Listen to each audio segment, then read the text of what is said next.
PYQ को light की speed से, यस गाइस, लाइट की स्पीड से ऑल पीवाईक्यू, चाहे वो आपके गेट का एग्जाम हो या फिर सीएसआई या नेट के एग्जाम की बात, डीफर के एग्जाम की बात कर ली जाए, सारे के सारे पीवाईक्यू करेंगे लाइट की स्पीड से। यस गाइस, अगर आपने डायरेक्ट इस वीडियो पे जंप हो गए हो तो आप प्लीज पहले फर्स्ट वीडियो को देखना है, आफ्टर दैट ही इस वीडियो पर आइएगा, नहीं तो आप है कुछ इंपॉर्टेंट कॉन्सेप्ट है वो मिस कर दोगे। So don't waste our more time, let's get started. Actually में मैंने आपको फर्स्ट वीडियो में क्या बताया था कि classical allowed and classical forbidden regions में किस टाइप का वेव फंक्शंस का नेचर शो करता है, कैसे सॉल्यूशंस आते हैं, कैसे बाउंड्री कंडीशंस पे, ऑल दैट है वो हमने डिस्कस है कर चुके हैं। अब हम पढ़ते हैं कुछ लाइट की स्पीड से क्वेश्चंस को करने से पहले एक छोटा सा कॉन्सेप्ट है उसको सीख लेते हैं, कुछ ट्रिक्स को सीख लेते हैं और कैसे हमने एक एक ऑप्शंस को एलिमिनेट करना है। देखो मैंने क्या बताया था, आवर क्लासिकल फॉरबिडन में जब मैंने बताया था तो वहां पे बेसिकली मैंने टू टाइप के सॉल्यूशंस को डिस्कस किया था कि आपके पास है किस टाइप के, आपसे जो भी आप है कांस्टेंट को मानोगे वही आपके पास है एक्सपोनेंशियल की पावर में आता है। जैसे मतलब आपके पास है जो सॉल्यूशंस आएंगे या तो ऐसा आएगा या फिर ऐसा आएगा, यही आपके पास है टू टाइप के सॉल्यूशंस आने वाले हैं किस रीजन्स में, क्लासिकल फॉरबिडन में। अब मैं इन वेव फंक्शंस को अगर मैं ट्रेस करती हूँ यहाँ पे सॉल्यूशंस को, तो वहां कहाँ पर आपका पास है वेव फंक्शन है वो एडमिसिबल होगा और कहाँ पर वेव फंक्शन है वो नॉट एडमिसिबल होगा। उसके पीछे का रीजन क्या है उसको जान लेते हैं। देखो यहाँ पे एक्चुअली है मैंने यहाँ पे टू वेव फंक्शंस को ट्रेस किया लाइक दैट, कुछ ऐसे। अब आप मेरे को बताना कहाँ पे कैसे वेव फंक्शन, देखो एक यहाँ पे ये है और सेकंड मेरे पास क्या है ये वाला।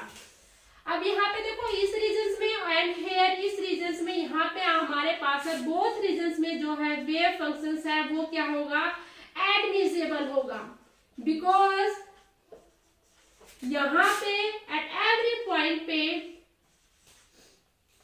Because at every wave functions क्या होता है, फाइनाइट,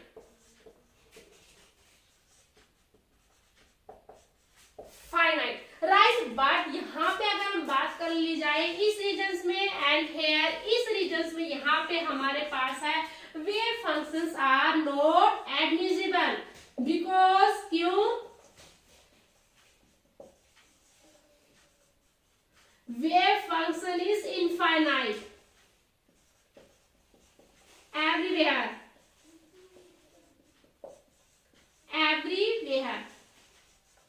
राइट। अब यहाँ पे बेसिकली है आपके पास है 2 पॉइंट आते हैं, say here x1 and say here x2 and both point को हम क्या बोलते हैं, टर्निंग पॉइंट। ये आपको पता होना चाहिए। ये बात थी आपके पास एक छोटी सी इंफॉर्मेशन थी कि अगर आपको वेव फंक्शन से ट्रेस करना आ जाए किसका, क्लासिकल फॉरबिडन रीजन्स में, तो आपको बेसिकली है किस रीजन्स में वेव फंक्शन से अलाउड होगा और किस रीजन्स में वेव फंक्शन से अलाउड नहीं होगा। अब हम सीखते हैं क्लासिकल अलाउड रीजन्स में। यू ऑल नो दैट मैंने क्लासिकल अलाउड रीजन्स में क्या बताया था कि वेव फंक्शन से बेसिकली क्या करता है, ऑसिलेट करता है, राइट। अभी उसको सीखते हैं, देखो कैसे। वहां पे अरे बहुत बड़ी जो कंफ्यूजन होती है बच्चों को वो कहाँ पे होती है, नोड्स में, एनर्जी स्टेट में या फिर एनर्जी लेवल में, मतलब एक्साइटेड स्टेट में। अब मैं बात करती हूँ यहाँ पे for classical allowed regions, right.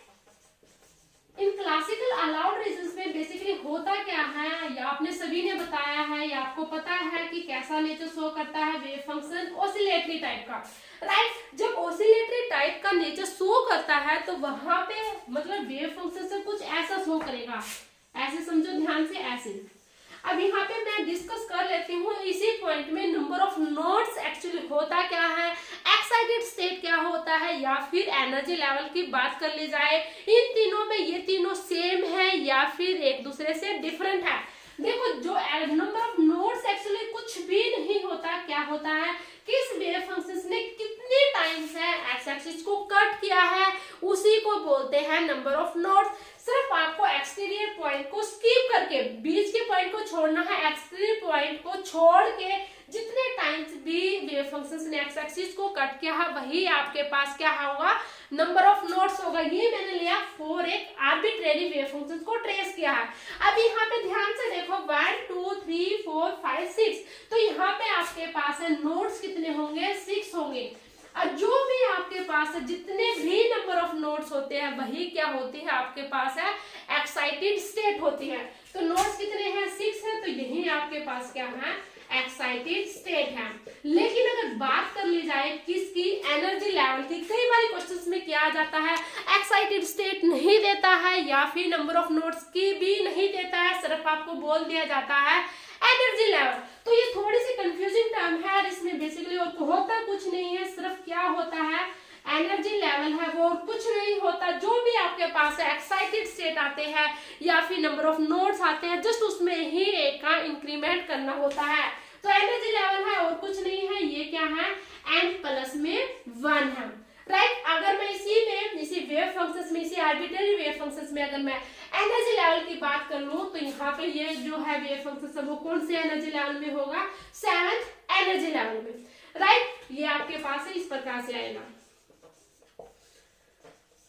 लेकिन अगर मैं ग्राउंड स्टेट की बात करूं तो ग्राउंड स्टेट में बेसिकली होता क्या है, आपके पास है कोई भी नोड्स नहीं होता और वहां पे आपके पास है वेव फंक्शन से कुछ इस प्रकार का बिहेव शो करेगा। अगर मैं यहाँ पे है फर्स्ट एक्साइटेड स्टेट की बात करूं तो फर्स्ट एक्साइटेड स्टेट में क्या होगा, ऐसे होगा, मतलब ओनली 1 ही नोड आएगा। तो वो नोड है कुछ ऐसे भी आ सकता है, ऐसे लाइक मतलब ऐसे, यहाँ पे आपको पीक नहीं करना है, ऐसे ऐसे, ये आपके मतलब फर्स्ट एक्साइटेड स्टेट है, मतलब n इक्वल टू 1 है तो ओनली एक ही बार है एक्स एक्सिस को कट करेगा। या फिर आप है इसको ऐसे भी ट्रेस कर सकते हो, ऐसे, ठीक है। ये ऐसे मैंने किया, नीचे से गया और फिर ये ऐसे किया और ऐसे, ठीक है, ऐसे।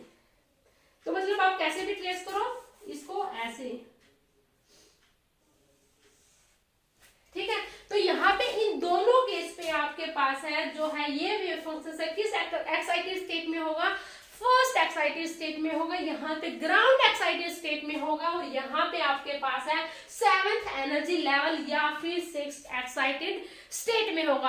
अब मैं कुछ 3 इंपोर्टेंट कंडीशंस बताने वाली हूँ और उसी के बाद हम करने वाले हैं सारे के सारे PYQ, वो भी लाइट की स्पीड से। So don't waste our time. First case है, if Vx is infinite at x equal to x1, but here our second case is if Vx is infinite discontinuity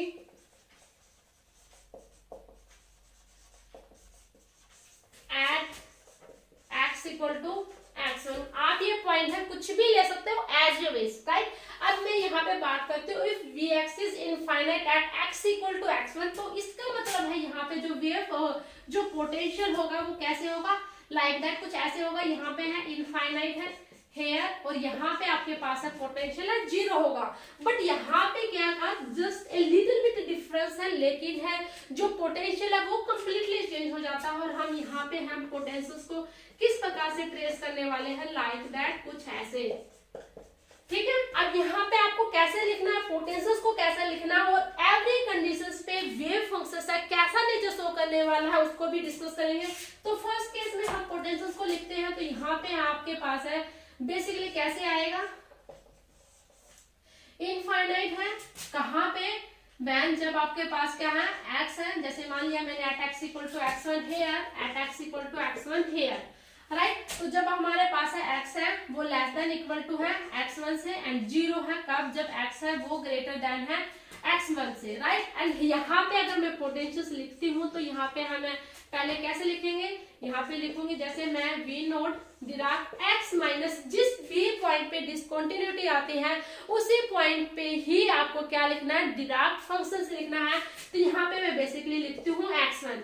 अब मैं अगर मैं बात कर लूँ तो यहाँ पे आपके पास है बेसिकली इनफाइनाइट कहाँ पे आता है, जस्ट एक पॉइंट पे आएगा जहाँ पे x इक्वल टू x1 होगी, और एवरीवेयर इस पॉइंट को स्किप करके आपके पास है क्या रहने वाला है, पोटेंशियल है वो क्या रहने वाली है, 0 रहने वाली है। जब भी आपके पास इस प्रकार से इनफाइनाइट डिसकंटिन्यूटी आती है तो यहाँ पे बेसिकली है वेव फंक्शंस है वो तो कॉन्टिन्यूअस होता है, wave functions is continuous but not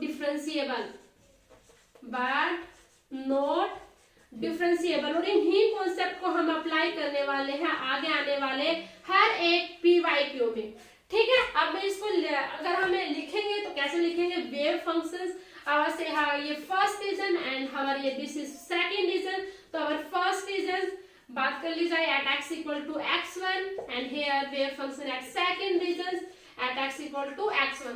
but यहाँ पे आपके पास है जो वेव फंक्शन है वो नॉट डिफरेंशिएबल रहेगा, ये आपको ध्यान रखना है। ठीक है, एट फर्स्ट रीजन में at x equal to x1 not differentiable. और सेकंड रीजन में लिखेंगे तो कैसे लिखेंगे, ये फर्स्ट डेरिवेटिव यहाँ पे आएगा। बट अगर मैं इस रीजन में बात करूं तो यहाँ पे आपके पास है, इसमें इनफाइनाइट है तो यहाँ पे आपके पास है डबल डेरिवेटिव है वो इनफाइनाइट रहेगा eight x equal to x1 पे। बट आपके पास है जो वेव फंक्शंस है वो किस पॉइंट पे, eight x equal to x1 पे वो क्या रहेगा, 0 रहेगा। ये दोनों कंडीशन है, इज वेरी इंपॉर्टेंट। एक कंडीशन और रहती है और इन्हीं कॉन्सेप्ट और ट्रिक की हेल्प से ही हम सारे के सारे पीवाईक्यू को करने वाले हैं। मैं एक रिपीट करती हूँ, ध्यान से देखना। जब थोड़ा सा लिटिल बिट डिफरेंस है लेकिन एक लिटिल बिट डिफरेंस से कैसे है प्रॉपर्टी है वो चेंज हो जाती है, कैसे है वेव जो पोटेंशियल है वो ट्रेस करना है, मतलब कैसे है वेव फंक्शंस को सॉरी पोटेंशियल्स को लिखना, ऑल दैट है सब कुछ चेंज हो जाता है, ये ध्यान रखना। सपोज कैसे इफ पोटेंशियल है Vx इज इनफाइनाइट है, किस पॉइंट पे बोला है, at x equal to x1 से यहाँ पे ओनली इनफाइनाइट है तो मतलब यहाँ पे हम कैसे लिखेंगे, इसके जो राइट साइड में पोटेंशियल है वो 0 होगा और हम इसको लिखेंगे इनफाइनाइट होगा जब आपके पास है x है वो लेस देन इक्वल होगा x1 से। ये वाला पॉइंट है, आप कुछ भी ले सकते हो एज यू विश। मैंने यहाँ पे चाहा x1 तो मैंने x1 लिख दिया, आप x2 लिख सकते हो, x0 लिख सकते हो, एज यू विश। 0 रहेगा हर मतलब x है जब ग्रेटर देन रहता है x1 पे। जब भी इस प्रकार का आपके पास पोटेंशियल रहता है तो वो आपको ध्यान रखना, वहां पर डबल डेरिवेटिव है वो इनफाइनाइट आता है लेकिन वेव फंक्शन है वो 0 आएगा। लेकिन जब यहाँ पे जब इनफाइनाइट डिसकंटिन्यूटी आती है, जिस भी पॉइंट पे इनफाइनाइट डिसकंटिन्यूटी है उसी पॉइंट पे आपको है उसको डिराक में लिखना है। तो मतलब है कैसे लिखेंगे, ऐसे लिखेंगे। और इस टाइप में जब भी हमारे पास है वेव फंक्शन तो कॉन्टिन्यूस रहता है लेकिन नॉट डिफरेंशिएबल, ये आपके पास जो कंडीशंस है इट्स वेरी इंपॉर्टेंट है। अब आपके पास एक कंडीशंस और रहती है और उसके बाद करते हैं हम पीवाईक्यू। आप देखो ध्यान से, आप देखो आपके पास जो थर्ड कंडीशन क्या थी, इफ Vx इज क्या है, फाइनाइट डिसकंटिन्यूटी। पहले मैंने दोनों केस जो डिस्कस किए वो इनफाइनाइट के थे, finite discontinuity at x equal to x1। तो यहाँ पे बेसिकली आपके पास जो पोटेंशियल होगा वो कुछ इस तरह का होगा। कोई भी एक पॉइंट लिया से x1, मैंने x1 कहा, यहाँ पे मैंने v नोट लिया, तो यहाँ पे हम कैसे लिखेंगे, यहाँ पे आपके पास है 0 आएगा। तो हम पोटेंशियल है वो उसको कैसे लिखेंगे, बेसिकली यहाँ पे आपके पास है v नोट है कब, जब आपके पास है x की वैल्यू है वो ग्रेटर देन है इक्वल है किससे, x1 से। और पोटेंशियल है वो 0 कब है, जब आपके पास है x है वो लेस देन है x1 से। जब भी आपके पास है इस टाइप का आ जाता है तो वहां पे आपके पास है जो वेव फंक्शंस भी and differentiable of wave functions both are continuous, right. तो अब मैं इस स्टेटमेंट को लिखती हूँ यहाँ पे, wave function psi x is continuous and differentiable, right. तो यहाँ पे क्या आता है, वेव फंक्शन वो कॉन्टिन्यूअस रहेगा इस कंडीशंस में और डिफरेंशिएबल रहेगा।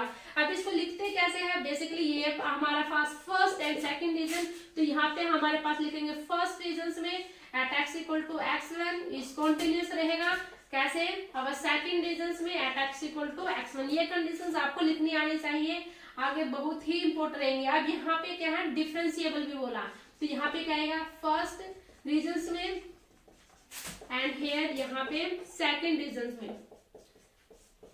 Wave function continuous and differentiable. अगर आपको ये तीनों कंडीशंस अच्छे से मतलब कैसे मैंने ट्रेस की है, कैसे वेव फंक्शंस को लिखा है और कैसे है हर एक अलग अलग में किस प्रकार से वेव फंक्शंस का नेचर शो किया है, कैसे में किस प्रकार से कहाँ पे वेव फंक्शंस का कॉन्टिन्यूस था, कहाँ पे डिफरेंशिएबल था, ऑल दैट। तो अब हम डिस्कस करते हैं PYQ और बहुत ही अच्छा क्वेश्चन है, ये क्वेश्चन आया हुआ है आपके CSI या नेट या गेट एग्जाम में। तो अब हम उस क्वेश्चन को डिस्कस कर लेते हैं।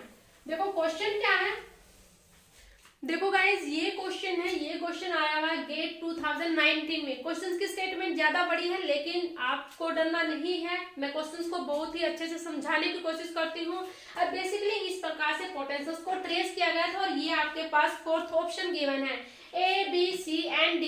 क्वेश्चंस में क्या कहा गया था, क्वेश्चंस में कहा गया था कि आपके पास एक पोटेंशियल बैरियर गिवन है say Vx of the form where Vx है वो कांस्टेंट है और यहाँ पे कंडीशंस है वो बेसिकली गिवन क्या है, E है वो लेस देन दिया गया है V no best represents the psi x square versus x। ये आपको बेस्ट रिप्रेजेंट करना है, इनमें से कौन सा ऑप्शन है वो आपके पास राइट ऑप्शन है। और इसी क्वेश्चन को करने वाले हैं हमें लिटिल बिट सेकंड में।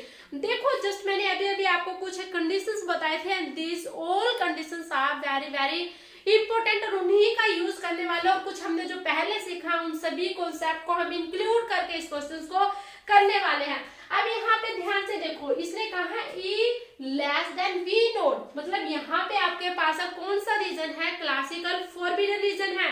यो ध्यान से देखो यहाँ पे पोटेंशियल ज्यादा है किसके कंपैरिजन में, टोटल एनर्जी के कंपैरिजन में। कहाँ पे यहाँ पे आपको ध्यान रखना, देखो इस रीजन में है बेसिकली यहाँ पे आपके पास है 3 पॉइंट गिवन है। देखो समझाने अब मैं समझा रही हूँ तो इसलिए आपको थोड़ा सा ज्यादा टाइम लग रहा है, लेकिन जब आप खुद क्वेश्चंस को करोगे तो यकीन मानिए 1 या 2 सेकंड में आप इस क्वेश्चंस को इजीली क्रैक कर सकते हो। देखो आप बेसिकली है 3 पॉइंट गिवन है x = 0 A और B एंड एवरी आपके पास ऑप्शंस में भी यही 3 पॉइंट गिवन है। अब यहाँ पे देखो अगर x = 0 और x = A पे हुआ क्या, आपके पास है V नोड है वो ग्रेटर है E के कंपैरिजन में। लेकिन अगर सेकंड रीजन में, जैसे मैं यहाँ पे मैं मान लेती हूँ ये आपके पास है फर्स्ट रीजन है, यहाँ पे देख लेते हैं ये आपके पास है फर्स्ट है, यहाँ पे आपके पास है सेकंड है, ये थर्ड रीजन है एंड यहाँ पे फोर्थ रीजन है।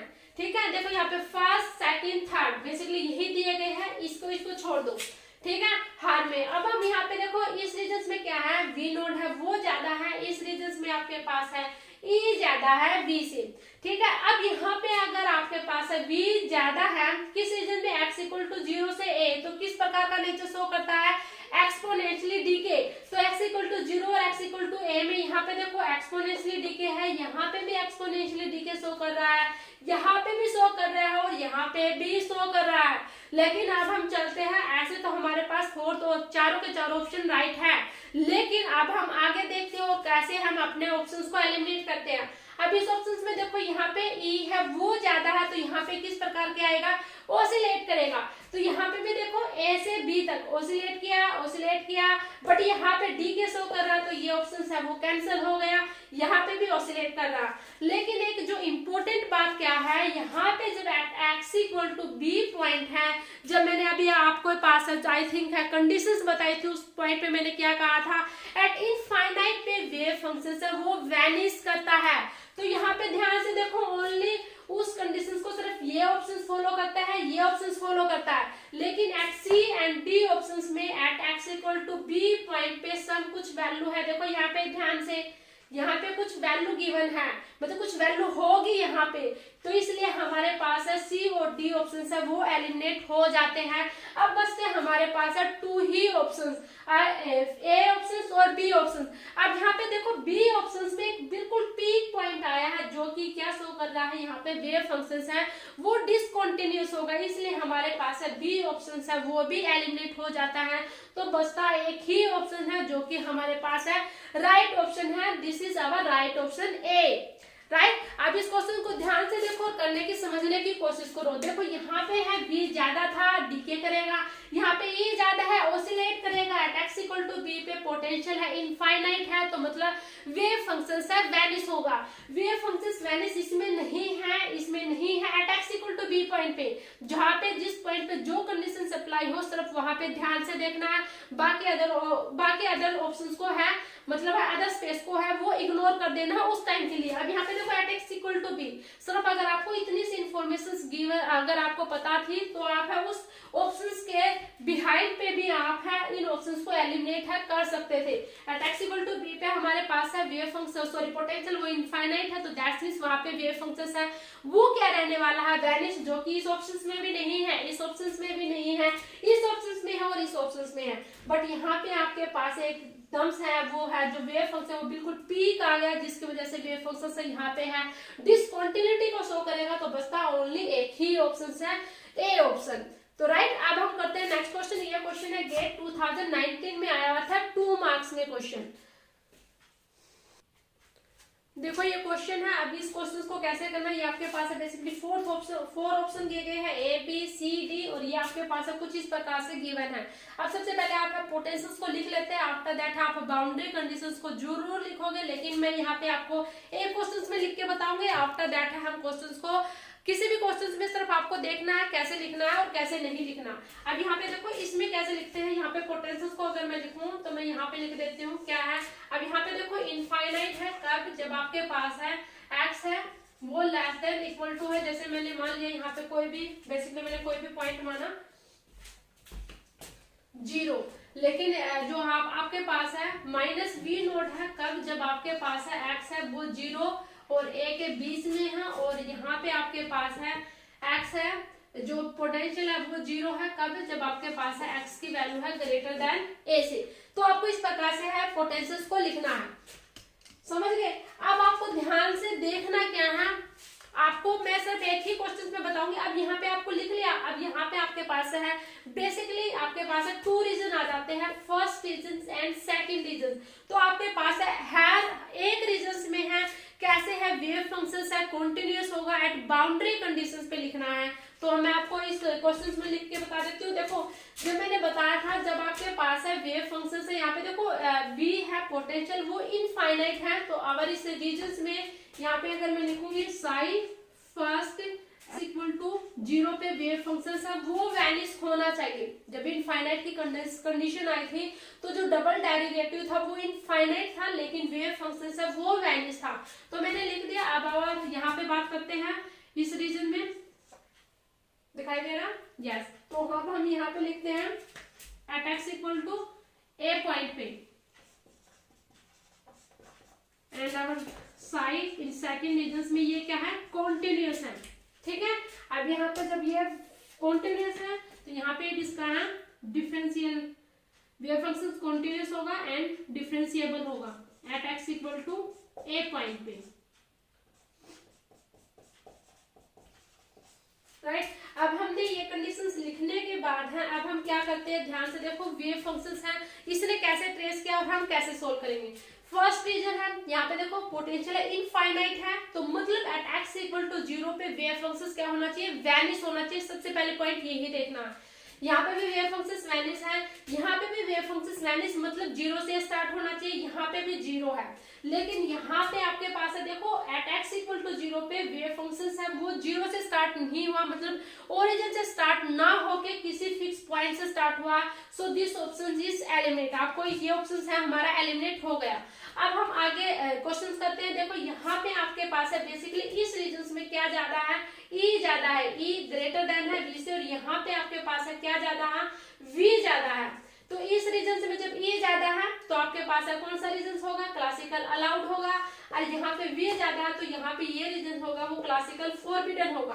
क्लासिकल अलाउड है तो यहाँ पे आपके पास है इस रीजन में 0 to A है, ऑसिलेटरी करेगा, यहाँ पे कर रहा है, बट यहाँ पे है V। अब यहाँ पे पहले एक कंडीशन को देखते हैं, क्लासिकल अलाउड, ये तो ऑप्शन एलिमिनेट हो गए, यहाँ पे भी ऑसिलेट, यहाँ पे भी ऑसिलेट, ठीक है। क्लासिकल अलाउड रीजन में क्या होता है, वेव फंक्शन से कैसे नेचर शो करता है, ऑसिलेट करता है। लेकिन यहाँ पे देखते हैं वी ग्रेटर देन ई, तो यहाँ पे क्या करेगा, डीके करेगा। तो यहाँ पे देखो ऑसिलेट कर रहा है, दोनों रीजन में कैंसिल हो गया। अब इस ऑप्शन में देखो यहाँ पे आपके पास है डीके कर रहा है, तो ये ऑप्शन से राइट है। लेकिन यहाँ पे देखो, यहाँ पे डीके ना करके जो ऑप्शन है, जो आपके पास है, जो वेव फंक्शन है वो है यहाँ पे डीके, मतलब इस ऑप्शन में ही ओनली है, यहाँ पे है डीके नहीं कर रहा, तो दिस ऑप्शन बी एलिमिनेट हो गया। सो आवर राइट ऑप्शन क्या है, सी ऑप्शन है। ठीक है, तो इस प्रकार से क्वेश्चंस को करना है। अब करते हैं नेक्स्ट क्वेश्चन। देखो मैंने 2 क्वेश्चंस और लिखे और इन क्वेश्चंस के मैं आपको जस्ट ये बताऊंगी क्लासिकल अलाउड कहाँ पे है, क्लासिकल फोरबिडन कहाँ पे है। उसके बाद है आपको अपनी कॉपी में खुद ट्रेस करना है वेव फंक्शंस। एक बात और ध्यान रखनी, जब भी आप वेव फंक्शंस ट्रेस करते हो तो जो भी स्टार्टिंग में आप उसका एम्पलीट्यूड होगा, एवरी टाइम्स है वेव फंक्शंस का एम्पलीट्यूड है वो डिक्रीज होगा जैसे जैसे वो नेक्स्ट रीजन में जाता जाएगा। ध्यान से देखो यहाँ पे बेसिकली देखो क्या है, ये क्या है, मेरे पास है ई है, और हर क्वेश्चंस में वो है ई और बी के बीच में जरूर रिलेशन देगा, मतलब आपको जरूर बताएगा कि कहाँ पे आपको टोटल एनर्जी लेनी है और कितनी पोटेंशियल्स गिवन है।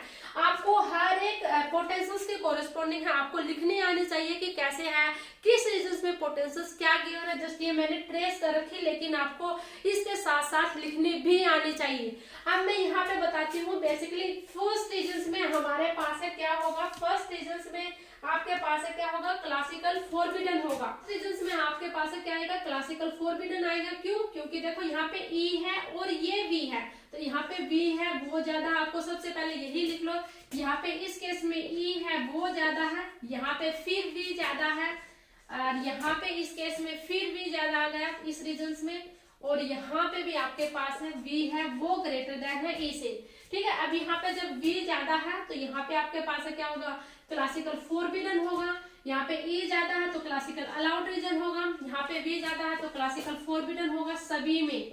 ठीक है, अब यहाँ पे देखो जब क्लासिकल फोरबिडन था तो आप के साथ लिखो, तो यहाँ पे आपके पास है डी के शो करेगा, यहाँ पे अलाउड है तो ऑसिलेटरी बिहेव होगा, यहाँ पे क्लासिकल फोरबिडन है तो फिर डी के आएगा, और यहाँ पे भी डी के होगा और यहाँ पे भी डी के होगा। आपको इस प्रकार से ट्रेस करना आना चाहिए। 2 या 3 पॉइंट को ध्यान में रखते हैं। अब एक क्वेश्चन और है, इसको भी ध्यान से देखते हैं। ये हमारे पास है ई गिवन है, तो यहाँ पे ई ज्यादा है तो यहाँ पे आपके पास क्या आएगा, क्लासिकल अलाउड आएगा। यहाँ पे वी ज्यादा है तो आपके पास है ये क्लासिकल फोरबिडन होगा। यहाँ पे भी आपके पास है ई है वो ज्यादा है तो क्लासिकल अलाउड होगा। इस रीजन में देखो ध्यान से, क्लासिकल ये वी ज्यादा है तो क्लासिकल फोरबिडन रहेगा, और यहाँ पे आपके पास ई ज्यादा है तो यहाँ पे क्या आएगा, क्लासिकल अलाउड रहेगा। आपको इस प्रकार से ये देखना है। अब जब क्लासिकल अलाउड है तो क्लासिकल अलाउड में किस प्रकार के जो है सॉल्यूशंस आते हैं, तो यहाँ पे क्या होगा, ऑसिलेट करेगा, यहाँ पे भी ऑसिलेट करेगा। फोरबिडन है तो यहाँ पे डीके होगा, यहाँ पे अलाउड है तो क्लासिकल अलाउड में होता क्या है, ई ज्यादा है तो यहाँ पे भी आपके पास है क्या होगा, ऑसिलेटरी आएगा। क्लासिकल फोरबिडन में डीके आएगा, और यहाँ पे भी आपके पास है ऑसिलेटरी आएगा। तो आपको ये सारे के सारे वेव फंक्शन है वो ट्रेस करने आने चाहिए, कैसे है ट्रेस करने हैं, और कहाँ पे वेव फंक्शन से वैनिश होता है, कहाँ पे नहीं होता है। एवरी टाइम जब भी देखो, जैसे मैं है इसका मैं ट्रेस करके बताती हूँ यहाँ पे, उसके बाद आप खुद ट्रेस करना, और मैं 1 या 2 PYQ भी दूंगी। अब ये क्वेश्चन आपके होमवर्क के लिए है, और नेक्स्ट क्लास में हम उनको डिस्कस करेंगे। ये 0A, यहाँ पे मैंने लिया 2A and hair 3A।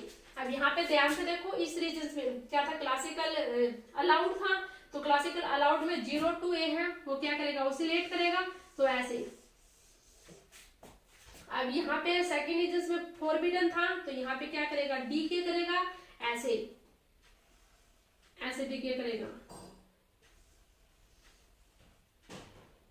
Right. अब यहाँ पे फिर क्लासिकल अलाउड है, तो फिर यहाँ पे क्या करेगा, वेव फंक्शन ऐसे ऑसिलेट करेगा, और उसके बाद फिर क्लासिकल फोरबिडन है 3A 2A 3A, 0 से A के, अच्छा यहां से देखो ये इधर से स्टार्ट होना था,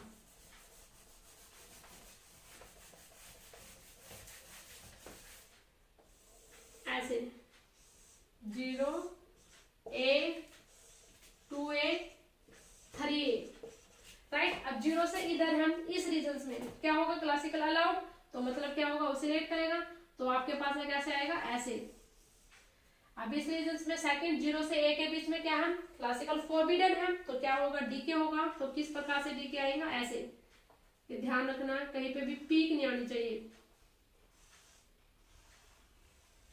डीके शो करेगा, फिर अलाउड है, फिर ऑसिलेट करेगा, फिर फोरबिडन है, फिर डीके होगा,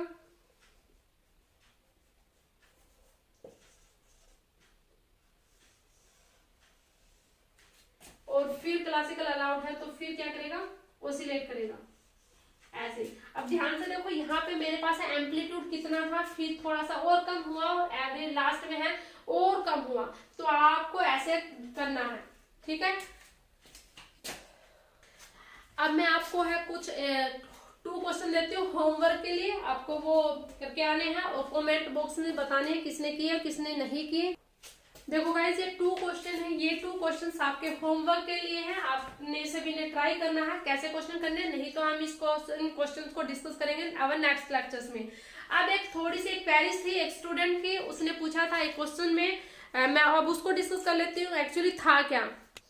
देखो क्वेश्चन ये था, साई एक्स ए कोस पाई एक्स अपॉन में एक्स है वो -a to a था एंड 0 अदरवाइज था। सबसे पहले इस वेव फंक्शन को ट्रेस करते हैं। देखो सबसे पहले जब मैंने x को 0 लिया तो यहाँ पे क्या आएगा, कोस 0, और कोस 0 की वैल्यू होती है 1, तो मतलब है ग्राफ है यहाँ से स्टार्ट होने वाला है, राइट। लेकिन जब मैंने a लिया, यहाँ पे a से a है वो कैंसिल हो गया, और कोस पाई की वैल्यू आ जाती है -1, तो -1 है, मतलब कुछ ऐसे है, यहाँ से है -1, तो हमारे पास जो ग्राफ आएगा वो कुछ इस प्रकार से आएगा, ठीक है। और ये इवन फंक्शन है तो सिमेट्री होगी एक्सिस की, तो राइट है तो कुछ ग्राफ है इस प्रकार से आने वाला है। तो बस ये जो सिंपल सा क्वेश्चन था और कुछ भी नहीं था, और आपको है अलाउड रीजंस देखना था, किस रीजंस में अलाउड रीजंस आएगा, क्लासिकल अलाउड रीजंस पूछा था, ठीक है। तो यहाँ पे आपके पास है वेव फंक्शंस गिवन है और इसका डबल डेरिवेटिव निकालना है, और जो भी कंडीशंस मैंने बताई है वेव फंक्शंस और डेरिवेटिव के बीच में, वे कंडीशंस अप्लाई करके है आपको है यहाँ पे क्लासिकल अलाउड रीजंस निकालना है। आई डोंट नो कि उसमें कहाँ से नहीं समझ में आया क्या था, सिर्फ यहाँ पे आपको जस्ट है यहाँ पे x = 0 पुट करना है, तो cos 0 1 आ गया, और जब मैं इसको a पुट करती हूँ तो cos पाई की वैल्यू -1 आ जाएगी, और यहाँ पे जब मैं a की वैल्यू -1 पुट करती हूँ तो a से कैंसिल है, वो कैंसिल हो जाएगा, और ये क्या है, इवन फंक्शन है तो सेम आएगी, यहाँ पे भी -1 है, ठीक है। ये आपके पास है, ये पे -1 है, ये ध्यान से देख लेना, ये यहाँ पे ऐसे, ठीक है। तो ये आपके पास क्वेश्चन था। तो मिलते ही नेक्स्ट लेक्चर्स में, तो जितना भी करवाया है उसको प्लीज रिवाइज करना।